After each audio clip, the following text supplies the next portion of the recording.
नमस्कार दोस्तों, स्वागत है आप सभी का एक बार फिर से हमारे आचार्य जागेंद्र मिश्रा चैनल में। दोस्तों, अगर आप अपनी लाइफ में कुछ नया सीखना चाहते हैं तो चैनल को सब्सक्राइब जरूर करिएगा। नवरात्रि का व्रत ये 5 महिलाएं भूल कर भी मत रखना, 7 जन्मों तक भुगतना पड़ेगा। जी हाँ दोस्तों, चाहे कुछ भी हो जाए, भूल कर भी ऐसी 5 महिलाएं नवरात्रि का व्रत कभी ना रखें। माता रानी ऐसी महिलाओं से कभी खुश नहीं होती हैं, इसलिए आप भी जान लीजिए कि कहीं आप इन 5 महिलाओं में से तो नहीं हैं। दोस्तों, नवरात्रि हिंदुओं का एक विशेष पर्व है। नवरात्रि शब्द एक संस्कृत का शब्द है जिसका अर्थ है नवरात्रि।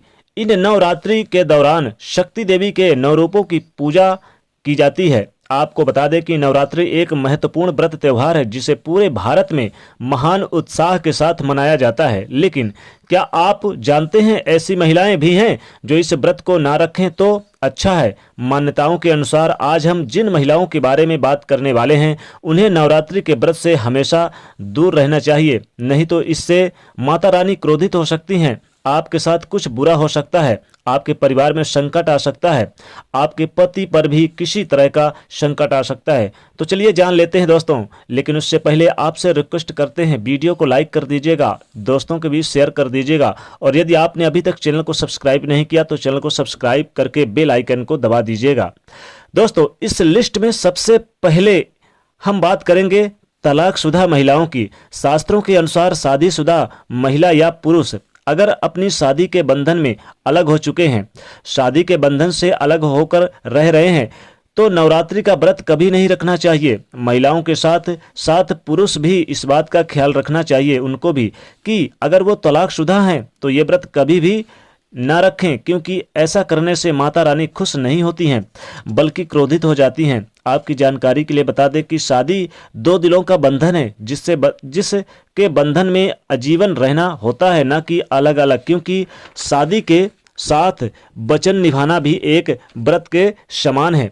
और अगर आप इसका पालन नहीं कर पाए तो ऐसे में आपको पूजा आपकी माता रानी स्वीकार नहीं करती हैं और ना ही आपकी स्वीकार की जाती है। माता रानी टूटे हुए जोड़ों को स्वीकार नहीं करती। टूटे हुए जोड़े का व्रत रखना, पूजा पाठ करना शुभ नहीं माना जाता, बल्कि माता रानी तो तब प्रसन्न होती हैं जब आप बंधन में हो। खास तौर से पति पत्नी दोनों अगर साथ में व्रत रखें तो माता रानी सबसे अधिक प्रसन्न होती हैं और खुश होकर अपना वरदान देती हैं।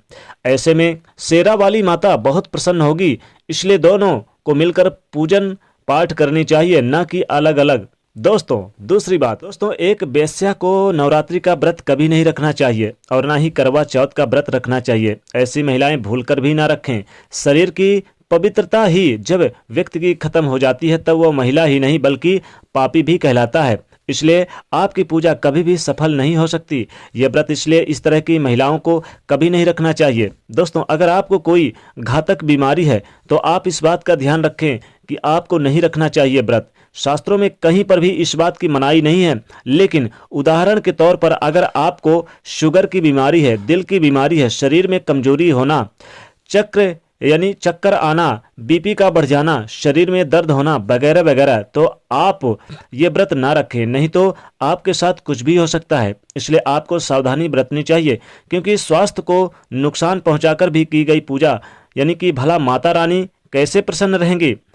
अपने बच्चों के कष्टों को दूर करने वाली माता रानी सच्चे भाव को देखती हैं, न कि शरीर की पीड़ा को। जी हाँ दोस्तों, अगर आप किसी भी व्रत को दिखाने के तौर पर अपनाते हैं तो शास्त्रों के अनुसार ये घोर पाप है। माना जाता है कि आपको घोर पाप लगता है, इसलिए दिखाने के उद्देश्य से न करें बल्कि भक्ति के उद्देश्य से करें। ऐसा करने से आप देवताओं का मजाक उड़ाते हैं और साथ ही पाप के भागीदार भी बनते हैं। देवी देवता ऐसे लोगों से प्रसन्न नहीं होते बल्कि ऐसे व्यक्ति को बर्बाद कर देते हैं। देवी देवताओं तभी प्रसन्न होते हैं जब आप सच्चे दिल से उन्हें पुकारें और शास्त्रों का पालन करें। दोस्तों, अगर आपको बार बार गाली देने की आदत है, जो जितना जल्दी हो सके तो आप इस आदत को छोड़ दें। अगर माता रानी को प्रसन्न करना है तो गाली गलौज की आदत को छोड़ देना चाहिए और व्रत पूजा पाठ करना चाहिए। जुबान से मीठी बोल ही बोलो। कड़वे बोलने से माता शक्ति की और सरस्वती का अपमान होता है और आप भी पाप के भागीदार बनते हैं। तो दोस्तों, आपको ये वीडियो कैसे लगा कमेंट में हमें जरूर बताएं और साथ ही वीडियो को लाइक करें, दोस्तों को भी शेयर करें और चैनल को सब्सक्राइब करें। जय माता दी।